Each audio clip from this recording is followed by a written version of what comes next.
Okay, I'm going to call this one the card game war. It's that card game you used to play when you were a kid, where you match a card with your opponents, and if your card trumps their card, then you get that little stack of cards.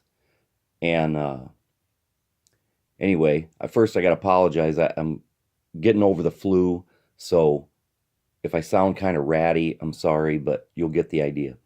Anyway, you know how you've ever heard the saying, war is hell? I'm sure everybody's heard that. And then there's another one called that says, love is war. Well, wouldn't that equate to love is hell if war is hell and love is war? Couldn't you merge that and say, guess what? Love is hell.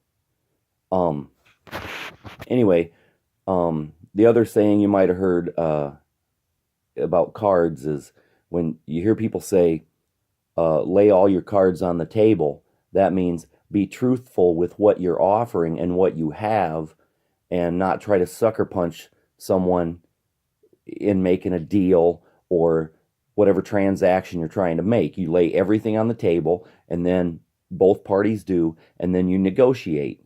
And the other saying is, what do you bring to the table? That means, what are you offering? And then another one is sliding the offer across the table. Like if you're looking for a job and the employer that you're trying to get a job at says, well, we're going to offer you $50,000, but they don't just say that. They write it down.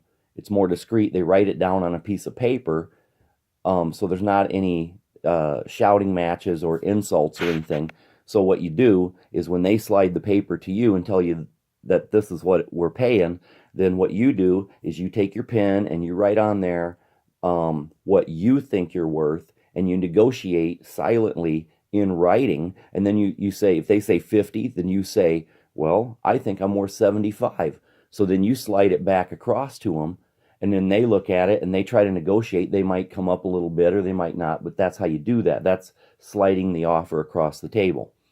Now, when you sit down at the quote proverbial table with a woman who wants to get into a relationship with you, what you'll find is that the man generally has the whole complete deck of cards, and he's got them all in his hand because he's capable of doing a lot of things and accomplishing a lot of things, whether it's figuring things out or paying for stuff or having a decent car or having his house paid for. Whatever resource a man has at his own disposal is a valuable card that he plays in this card game of war sitting across the table from a woman.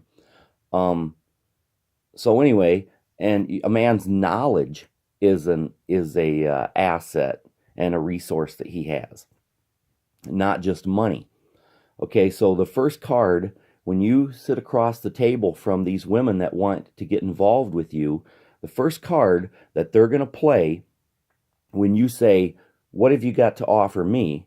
And you need to always ask that question, is don't just say, oh, well, she's pretty or whatever, I like her, and then you just accept her into your life, because that's stupid. Your self-preservation is based on, if someone doesn't add value to your life, then they are automatically taking value from your life, and you're a fool if you let that happen. It doesn't matter who it is. So the first card they're going to play is the love card. They're going to lay down love. And you look at that, and you look through your deck, and you find that you also have a valuable love card. So you play your first card and you say, well, princess, here's my love card, and that cancels yours out. So we push them off to the side. What else do you got? And the second card she's going to play is companionship. And so you shuffle through your cards and you pull up companionship, and you lay down your card and you say, well, princess, that cancels out your companionship, so we push them off to the side. What else do you got? And the third card she's going to lay down is going to be the sex card. And you look through your deck and you pull out the sex card. And then you say, well, look here, mine cancels yours out because I'm offering sex too. So what else do you got? And most women are going to run out of cards on the fourth card. That's all they brought was 3 cards.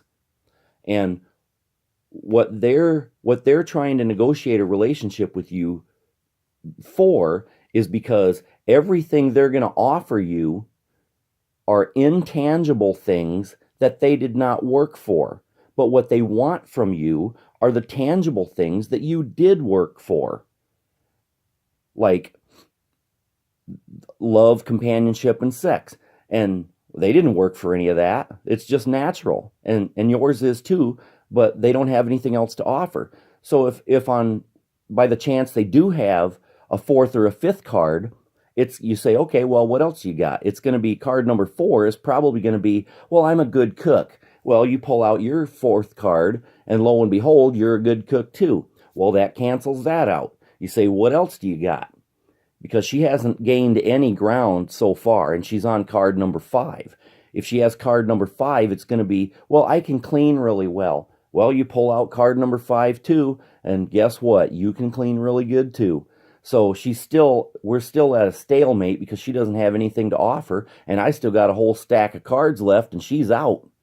And so basically, they're going to try to sell each one of these items to you, these cards. They're going to try to market them to you as if each card is more valuable than any other woman's card of the same word in the whole world. Like, they're going to say that their love is worth more than the next woman's love. And like that saying says, when you bend them all over naked, they all look like sisters anyway. So what's more valuable about your love than the next woman's love? Because she's going to tell me the same line of bullshit that you did. So anyway, that's when they're going to run out of cards, and then all you do is just say, next.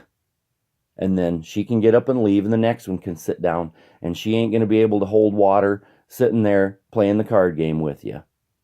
That's it.